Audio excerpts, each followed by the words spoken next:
So here we go, the latest AFC East standings as of going into Week 11. And as we always said, we wanted to play meaningful games going into November and December. We are the weekend prior to Thanksgiving, and here we are. Miami 7-3 atop the AFC East. They're on a bye this week. The Jets 6-3, second place. They also have beaten Miami early in the season. They will face them last game of the season. Buffalo 6-3, 2-game losing streak. There is a little caveat there to the Buffalo game coming up this week, and let's not forget Jets just beat Buffalo 2 weeks ago. And then New England 5-4 with them beating the Jets earlier this season, and they face the Jets actually this week as the Jets head to Foxborough. So those are the latest AFC East standings. And just a little caveat: the Jets have not been in this position in at least 5 years and have not been in this position late in the season since 2010. Well, good Friday morning, New York Jet fans and NFL fans. It is November 18th, 2022, 7:10 a.m. As you just saw from the standings I posted, we are going into Week 11 of the NFL season, the 2022-2023 season. I can't believe how quickly the season is going by. But here we are. Week 11 started last night in Green Bay and Lambeau, where the Packers dropped to the Tennessee Titans 27-17. Packers are 4-7, Tennessee 7-3. I believe they are atop their division. The Titans, that is. A few observations about the game last night, and then I'll get into our Jets and whatnot, and the upcoming matchups. I didn't see the whole game last night. I watched part of it last night, and then I watched the final quarter this morning. What I see is an organization that is a disconnect between their coach and their quarterback. I think their quarterback and the philosophy of the program that they're running on offense. I think a quarterback who's just doesn't want to be there. And I never bring, and you could ask anybody, I don't talk politics, I don't talk religion about, the way it affects superstars or stars, whatever. I try to stay away from that because that is the biggest or the two biggest topics where it can cause arguments and, cause issues between friends and family. But Aaron Rodgers is not just having issues on the field. He's been having issues off the field. I think his personal life had some issues with his partner. The whole self-immunization statement he made. I just don't know what's going on. Nothing against him. That's just the way he's been in the media and on the field, and it's a distraction. I think it's a distraction to him. I think it's a distraction to his team. And this is where you outweigh who is more important to you, your coach or your quarterback. Now, if you go back a little bit in history with the Packers, back in 2008, the Packers and Brett Favre, sided ways. Favre didn't retire. Of course, he came here, and I know everybody was so happy to have Brett Favre. And listen, I thought we'd get that one shot to get to the championship and do it, but he wound up getting injured. Everybody knows the story, but with Favre, he used us as a landing strip to wait it out until he could go to Minnesota the following year. That's all he did. But the Packers moved on from Favre, and there was some bad, heat between them. And then afterwards, of course, they had Brett Favre Day a few years later when it was all said and done. But this is what's going to happen. Aaron Rodgers, you don't see those commercials anymore with him. He's not the same Aaron Rodgers on the field that he has been in the past few years. And, there's just a lot going on in Green Bay. That being said, listen, maybe the tides are turning with teams. Green Bay, has been on the top for a long time. Maybe that's not, it's time for them to start, coming down. The last year they were the number one seed. I don't know. Listen, these things happen. But anyway, Week 11 started last night. And there's a few things going on. So I showed you the standings. Okay, so Miami is on a bye. They're 7-3.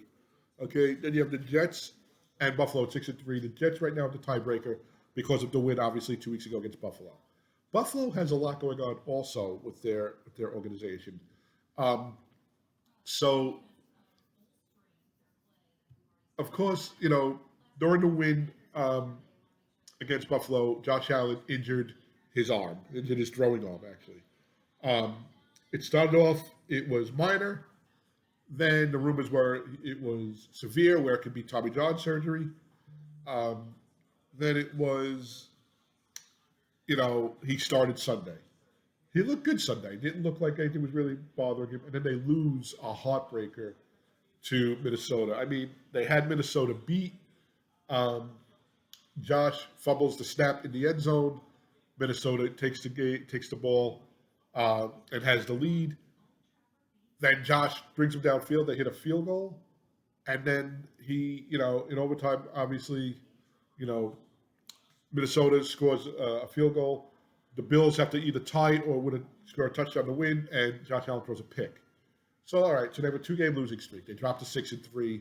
These were the favorites for the obviously the AFC East and for the AFC to represent the AFC, at least the AFC Championship game, if not further.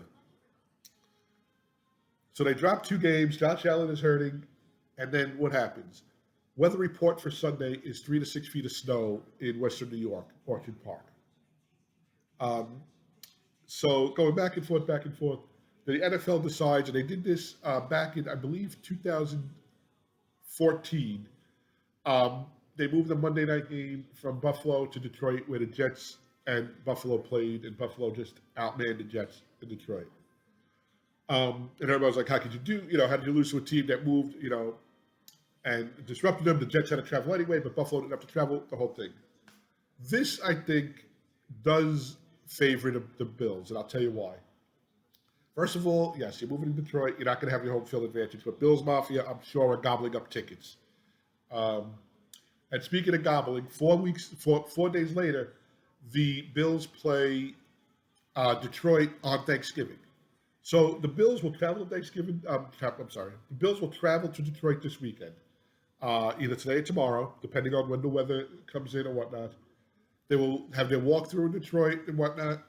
They will play the game Sunday, 1 o'clock, uh, in Detroit versus the Cleveland Browns. Okay? Not a very difficult game for the Bills if they're supposed to be the high-powered team that they are. Um, then they will stay in Detroit and 4 days later play on Thanksgiving. To me, that's great. You're not traveling, holiday week.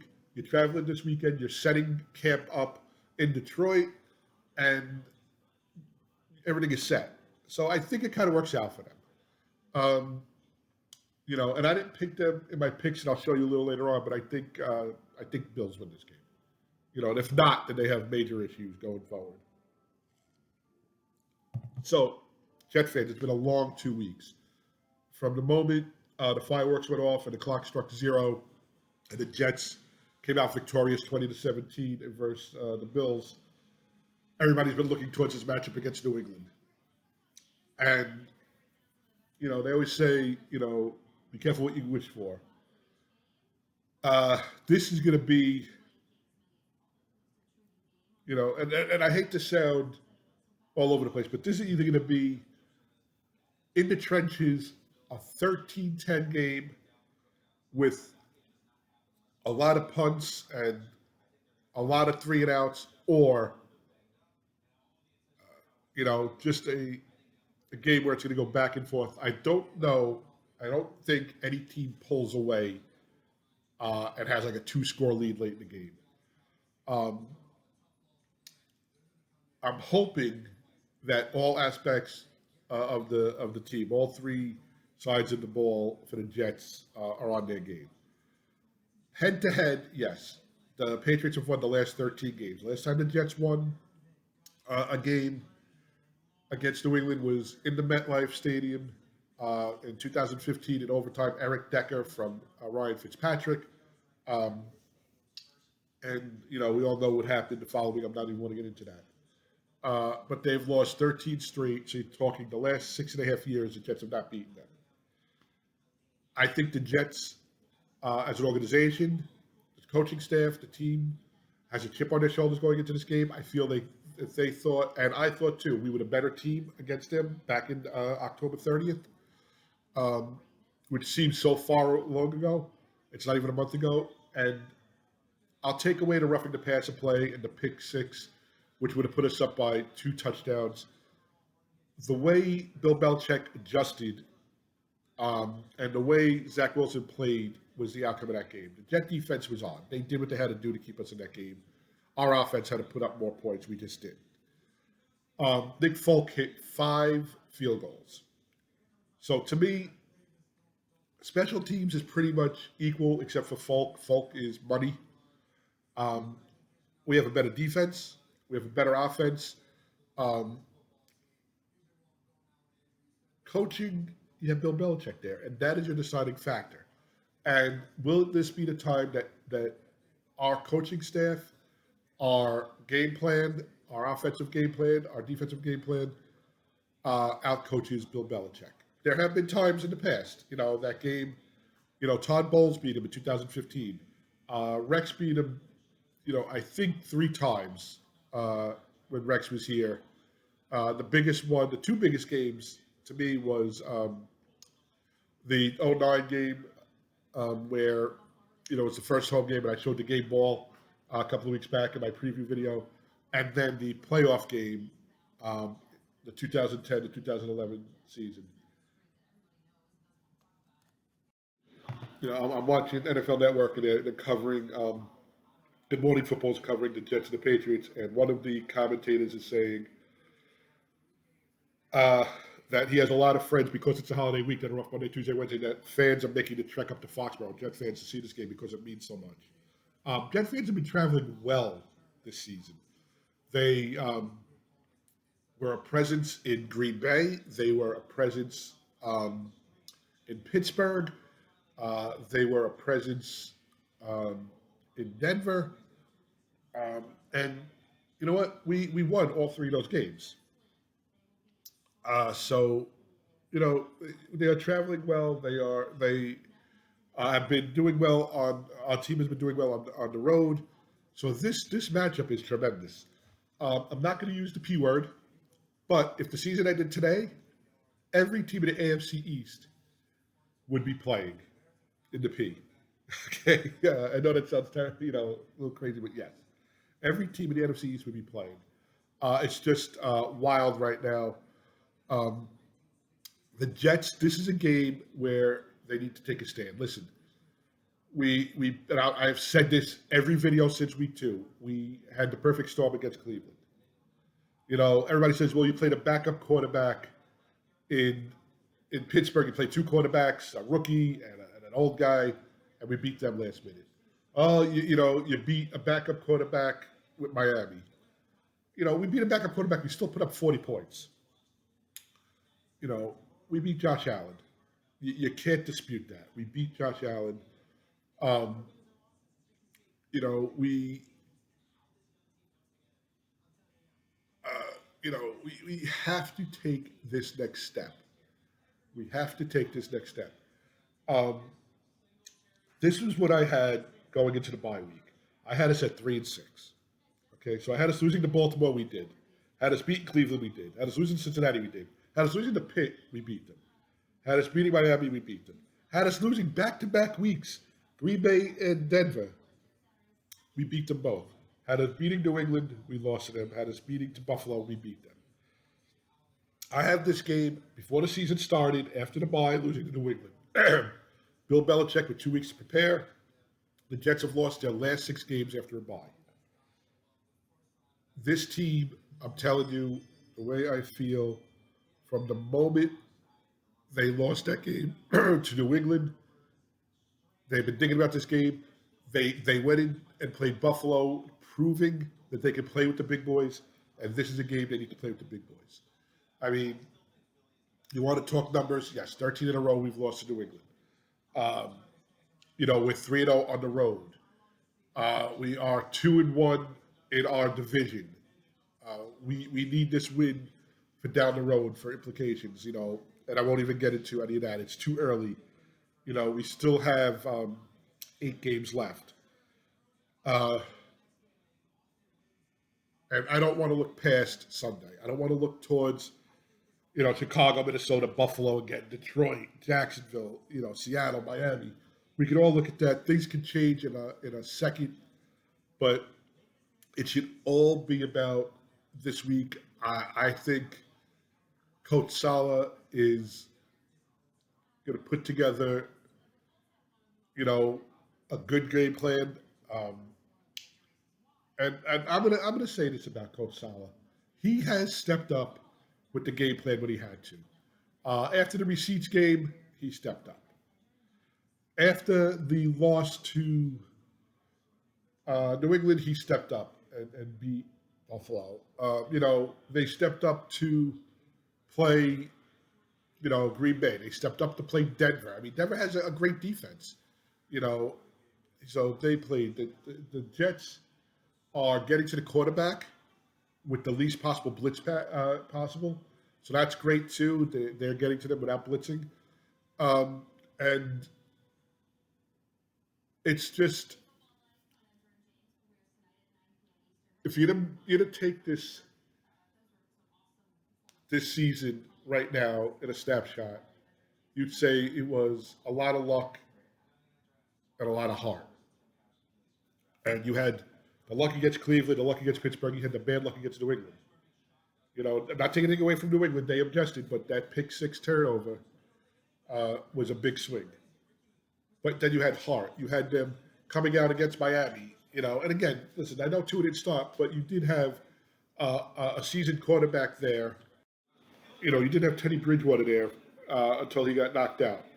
Um, they went to Denver. They handled the Denver defense and handled Russell Wilson, which is I guess not really a great accomplishment this year, but still, they went to Lambeau, and I know after watching the Packers this year, maybe they're not the Packers of the past, like I said earlier, but you still beat the Packers in Lambeau.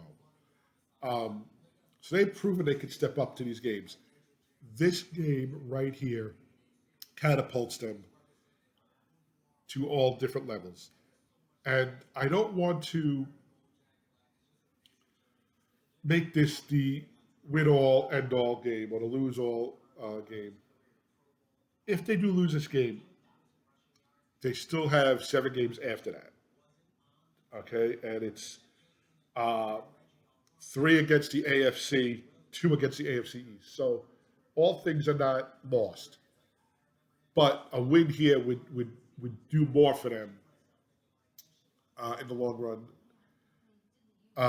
as far as matchups and whatnot coming down the road. Um, I go back to the 2010 season, and the Jets somewhat reminded me of this year's team. Second year quarterback, the young kid, all the girls find him adorable. A nice running game. The defense, people were afraid of the defense. And then you had a lot of things. You had the Jets on Hard Knocks. You had the opening of the new stadium. You had, some controversy on and off the field. Um, you had the sideline coach tripping one of the Miami Dolphin players on a kickoff as he ran down the sideline. You had the reporter, I believe from Mexico, the female reporter, um, I guess being harassed, and I hate to use the word harassed, but maybe catcalled. You had just a lot going on. Braylon Edwards came over, the year before, and he always had some baggage on him. Santonio Holmes was brought in, and he was out the first 4 games. But then, man, when he came on, you know, he took over. And then you had LaDainian Tomlinson, who supposedly had no gas in the tank, and just everything kind of clicked. And the Jets, lost the opening game of the season Monday night. Ravens home opener, stadium opener for us, and then they come back and they beat Randy Moss and Tom Brady the following week at MetLife. And the Jets get to, I think it was 9-2. And it was, and I'll be lying if I said, it was either a Monday night or a Thursday night. They go to Foxborough, and the Jets just get destroyed. I mean, it's 17-0 before you can even look. I think it ended 40 something to 17. I forgot what it was. It was a blowout.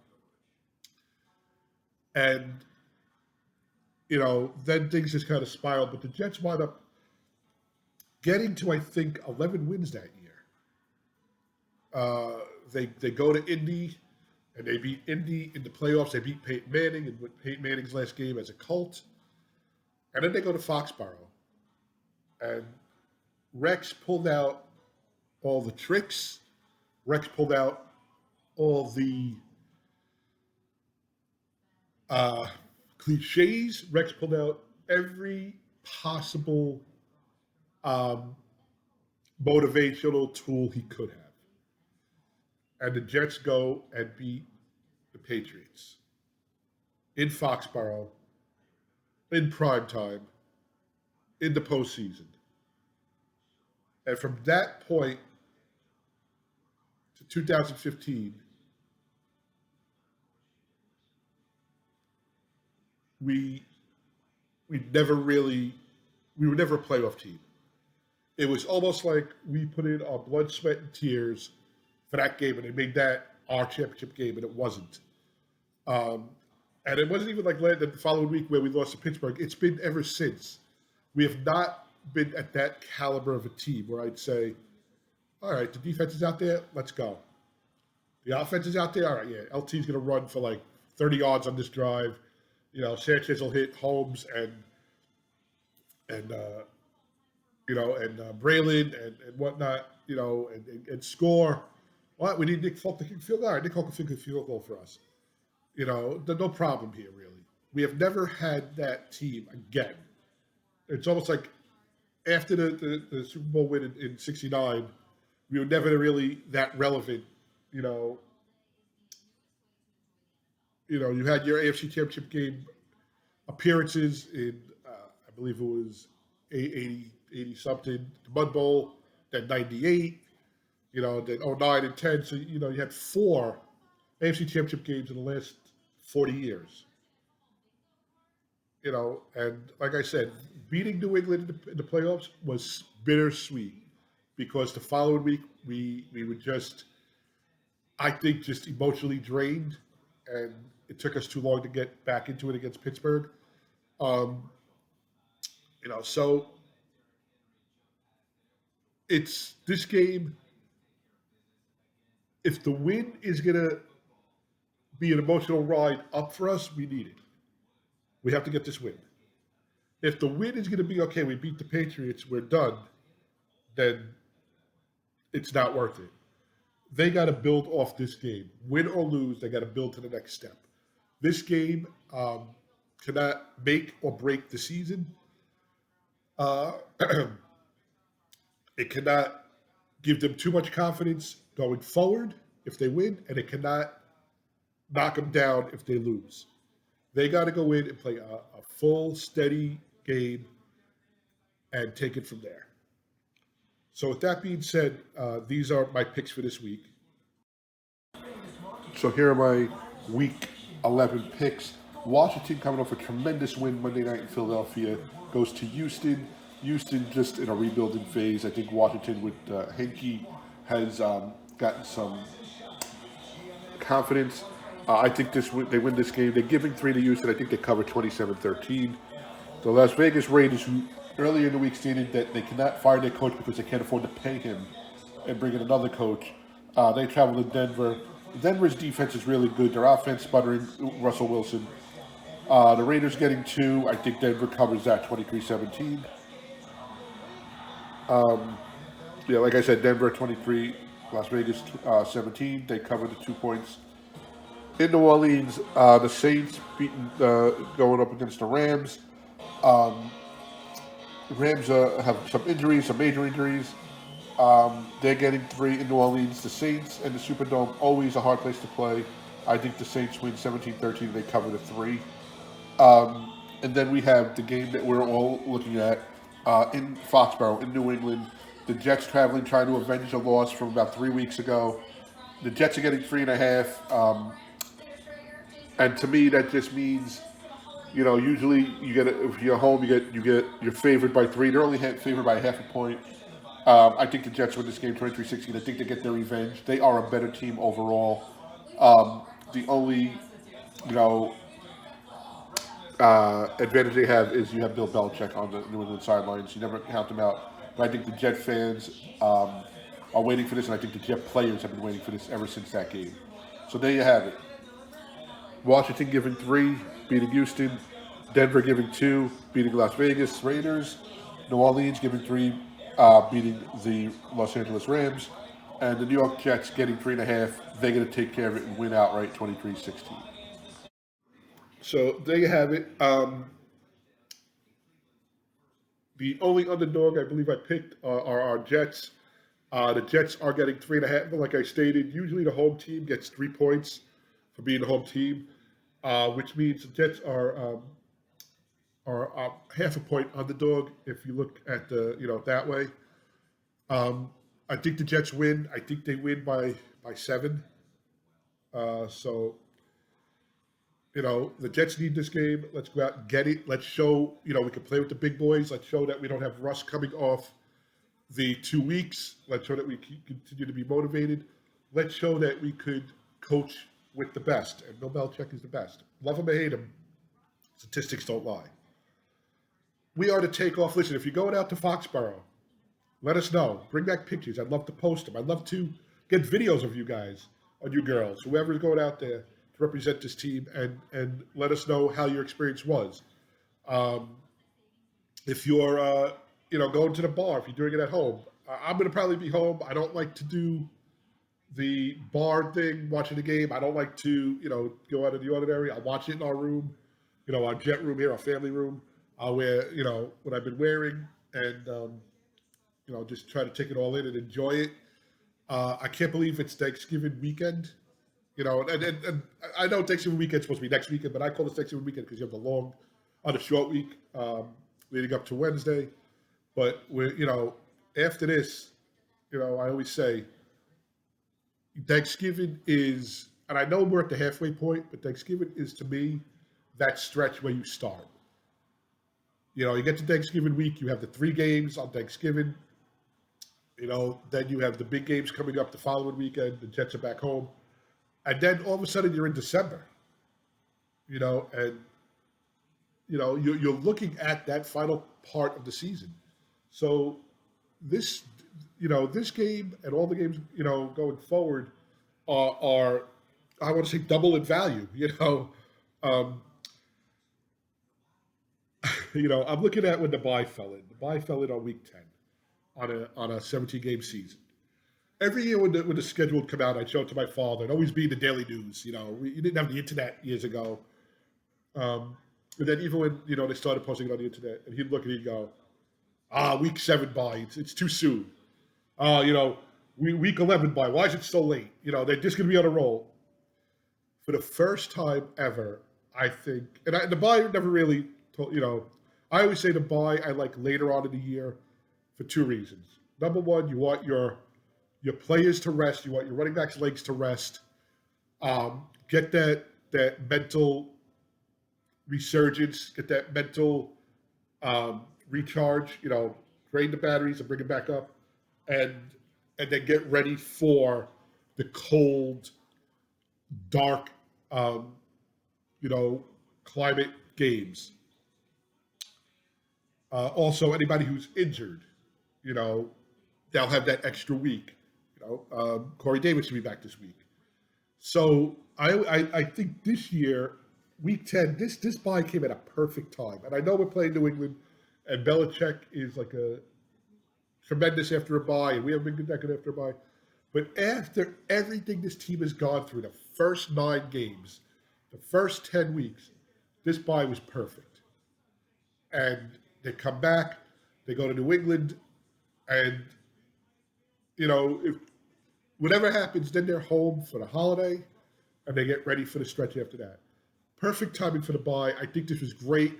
I saw it early in the season, when it was first released, and I'm like, first of all, AFC North. We don't face an NFC team until week 6. Um, and out of the first 9 games, we only played one NFC team. Like, I was like, oh my, what are they doing to us? I just think it's perfect. So, 2 weeks has boiled down to 2 days, 48 hours, maybe, what time is it? Maybe 52 and a half hours until kickoff. Um, and, that's it. And we shall see. So, again, we are to take off. Like this video, subscribe to the video. I'm going to show you how you can reach out to us with pictures, videos, comments. Please comment in the comment section. We're trying to get as many subscribers as we could. We want this to grow. We are to take off. You can reach us on Twitter at the Jets Take Off. You can reach us on Facebook. We have a Facebook page, The Takeoff. You can email us at thejetstakeoff@gmail.com. And of course, on YouTube, this video podcast, the YouTube name is The Takeoff. The channel name is at the Jets Takeoff. I'm Alex Parziali. You can Google it. You can find it. Please subscribe. Have a great rest of your Friday and a great weekend, a safe weekend, a healthy weekend. Stay safe, stay healthy. A blessed weekend, whichever you call it. Stay warm. It's cold out there. And let's go Jets. And hopefully, we have a great video to put out to discuss on Monday.